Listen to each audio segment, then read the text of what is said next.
What's up, y'all? Y'all kicking it with DJ Baby J of WOTC 107.7. I got the most handsomest, light-skinned brother on the planet. 100% bachelor himself. Well, he's not a bachelor anymore. He's married. He got Ginuwine on the phone. What's up, Ginuwine? What's up, baby girl? How you doing? I'm chilling. Very good to speak to you. I'm so happy to get you on the phone. Oh, thank you. I'm sure all the ladies is gonna be like, it's probably like, wow, right now. I can only hope. So, you got a new album coming out Yeah, June 23rd. Yep, a week from now, new CD, June 23rd. It's called A Man's Thought.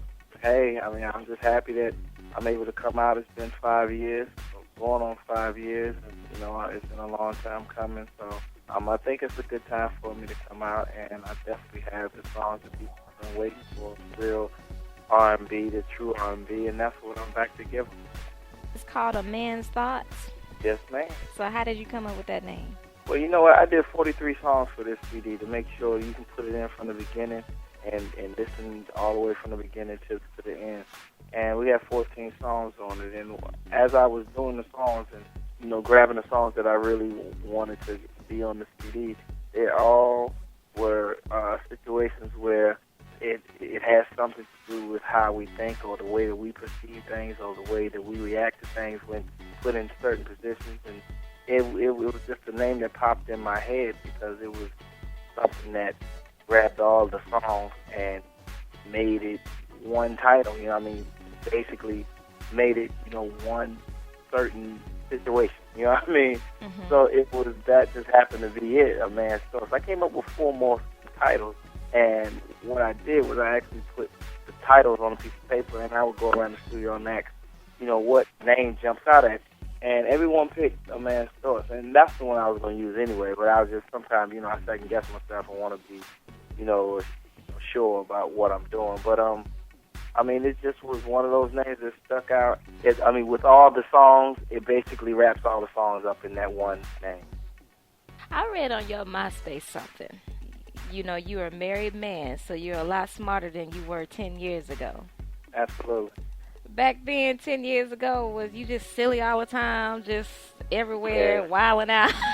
Yeah, pretty much. You know what I'm saying? When you that young and the world is your oyster, you can just go do whatever, buy whatever, do whatever, be with whoever.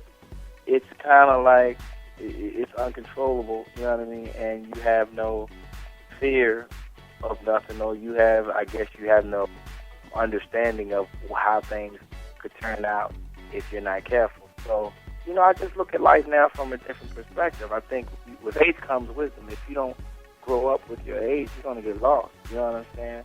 So, that's pretty much all I'm in. I think anybody could understand and agree that, as you get older, you definitely want to grow wiser. And I've definitely done that. I'm still silly sometimes, but, I pay attention to the important things now. I'm no longer carefree as I once was. I'm now totally focused on what needs to happen for me and to me as a family man, a man, and a dad, and all that good stuff. So I definitely pay attention to the things I do and my work. I'm not just an artist. I'm a businessman on top of that. I'm basically businessman first because this is my business and, this is how I make a living. Although I love to do it, can't do it for free, and I got all opportunities that come my way that could be lucrative in a positive way. I definitely want to look into it. You know what I'm saying? So really, it's more so me paying attention more so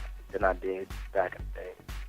Another question I have is, why did you wait so long? So long we've been waiting, Ginuwine. Oh, man. Why you wait so long to release an album?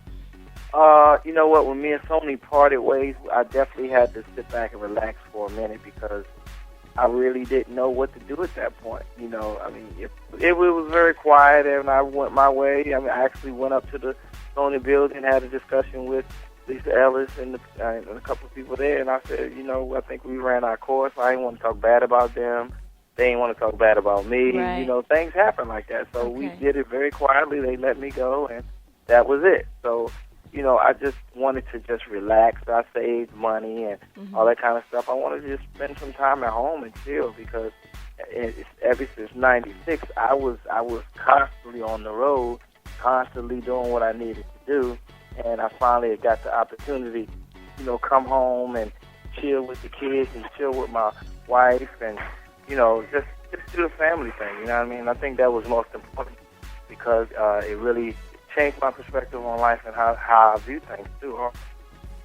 So a lot of artists feel that they must change their style. When they're coming out with an album, they feel like they need to change their style up. Did you feel you need to do the same? Yeah, you do. I mean, you would be a fool to think you can keep doing the same old thing from back in the days. I mean, you definitely take the fundamentals of what you usually would do and apply it, but you still have to dibble and dabble in what's popping today, or you won't be relevant. So it's definitely a situation where you have to sit back, analyze, and really incorporate the things that you can, live with without feeling like, oh, I'm looking stupid. Because there's a lot of artists sometimes that get caught overboard when you're too old. When you're too old and you try to come out and do exactly what the younger kids are doing, you look stupid. Mm-hmm. So you really got to sit back and analyze, and then, like I said, incorporate what you can live with and still be yourself. Like, that's why I really released Last Chance first, because I wanted people to know that it's R&B here. It's not no flavor of the month here. You understand? Me, definitely still R&B, but I definitely wanted to secure the base that I left off with. So that was pure R&B, and people that supported me then are still here now. It's just that now, it's more so kids that support records and go buy records, but you still have their audience. So you want to grasp a hold of them first and not lose them. But that's how I felt. Right. And then, once you grasp a hold of them and come back with, the way that I came back with real R&B, then people will say, oh, okay, I remember that. I remember him, whatever. And then you dibble and dabble in some new stuff. But, with this CD, I kind of did. I touched on everything: mid-tempos, up-tempos, disco, house, hip-hop. I touched on a little bit of everything because right now I don't even understand radio. I'm just going to be honest with you. Mm-hmm. And I think there's a lot of people in the world that would say the same thing. It's just so different now. And things that I listen to on the radio now, or not listen to, but hear on the radio, I don't even, I'll be like, wow, that's a hit? So I really, I do understand that time changes and you have to roll with the times, but I still want to make sure that people see that I'm still staying true to what I believe in and what I do, and there's still always an audience out there for real R&B music.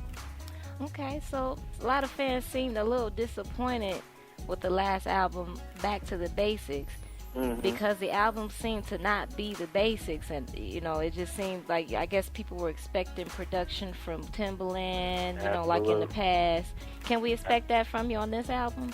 Oh, definitely. And speaking on that last album, that album was supposed to be exactly what I said, Back to the Basics, but when things wasn't panning out the way that we, wanted them to, the show must still go on, you know what I mean? Mm-hmm.